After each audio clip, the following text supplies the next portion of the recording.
આજનો પ્રશ્ન, સમીર ઉત્તર દિશામાં 60 મીટર ચાલ્યો, ત્યારબાદ તે પૂર્વ દિશામાં 256 મીટર ચાલ્યો, હવે તે દક્ષિણ દિશામાં 48 મીટર ચાલ્યો, તો તે તેના મૂળ સ્થાનેથી કેટલા મીટર દૂર હશે? બરોબર. હવે આવો પ્રશ્ન હોય ને એટલે આકૃતિ દોરી લેવી. શું કરવાનું? તો કે ભાઈ દાખલા તરીકે સમીર ક્યાં છે? અહીંયા છે, ઉત્તર દિશામાં ચાલે એટલે ઉત્તર આપણી ઉત્તર થશે.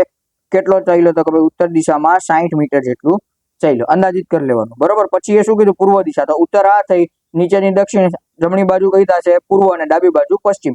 બરોબર. કેટલું ચાલે છે? તો કે ભાઈ આ ભાઈ થોડુંક એવું 16 મીટર જેટલું ચાલે છે. ત્યારબાદ તે શું કરે છે? તો કે ભાઈ ચાલ્યો, અને હવે તે દક્ષિણમાં 48 મીટર ચાલ્યો. હવે એ દક્ષિણમાં કેટલું ચાલ્યો? તો ભાઈ દક્ષિણમાં નિયર અબાઉટ 48 કિલોમીટર ચાલ્યો. બરોબર. હવે શું કીધું છે? તો તેના મૂળ સ્થાનેથી કેટલા દૂર, એટલે આ એનું મૂળ સ્થાન છે, ત્યાંથી કેટલો દૂર છે. બરોબર. હવે આવો પ્રશ્ન જયારે કહીને આવે ને ત્યારે પાયથાગોરસના પ્રમેય મુજબનો જવાબ આવશે. બરોબર. પાયથાગોરસનો પ્રમેય શું છે? AC નો વર્ગ બરાબર AB નો વર્ગ વત્તા BC નો વર્ગ. બરોબર. હવે જોઈએ કેવી રીતના. તો જો આ અહીંયા સુધીનું એનું કેટલું થશે? તો કે ભાઈ અહીંયા સુધી એને 60 ઓલા થશે મીટર. બરોબર. હવે અહીંયા સુધી 48 ચાલ્યો, અને અહીંયાથી એનું કેટલું થશે? તો કે ભાઈ આ એનું કેટલું થશે? 12 મીટર ચાલે. અને આ સામે તો આપણને કીધું છે કે અહીંયાથી અહીંયા તો કેટલું મીટર આપવું જોઈએ? 16 મીટર આપેલું છે. બરોબર. તો હવે આપણે અહીંયાથી સીધો એને અહીંયા આપણે પૂછ્યું છે. બરોબર. અહીંયાથી એને સીધું અહીંયા આવતા કેટલો સમય લાગે? તો આપણને આને ત્રિકોણ આપી દે તો કે ભાઈ આને A આપી દઉં, અને B આપી દઉં, અને C આપી દઉં. બરોબર. એટલે આનો માપ આપણને પૂછ્યો છે. બરોબર. હવે જોઈએ AB વર્ગ કેટલો આપ્યો? તો ભાઈ A ને B, તો શું થશે?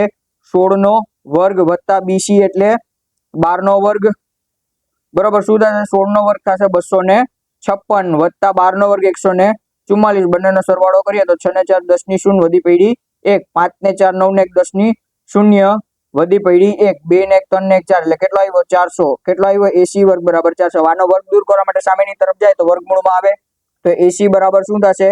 વર્ગમૂળમાં 400. હવે 400 ના વર્ગમૂળ કેટલો રહે? તો કે ભાઈ AC બરાબર આપણને 20 મીટર મળે. બરોબર. આવો પ્રશ્ન ક્યારેક પણ પૂછાઈ જશે તો વાંધો ન પડે. બરોબર. એટલે આપણો ઓપ્શન થઈ જશે ડી, પાયથાગોરસના પ્રમેય મુજબનો દાખલો છે. શું થાય? તો કે પાયથાગોરસના પ્રમેય મુજબ. બીજા દાખલાની પ્રેક્ટિસ કરજો. નીચેના પ્રશ્નનો જવાબ તમારે કમેન્ટમાં આપવાનો છે. અને આવા જ પ્રશ્નો માટે ફોલો કરો ઇન્સ્ટા અને યુટ્યુબ પર. અને વિડીયો ગમ્યો હોય તો લાઈક કરી શેર કરવાનું ભૂલતા નહીં. જય હિન્દ, જય ગરવી ગુજરાત.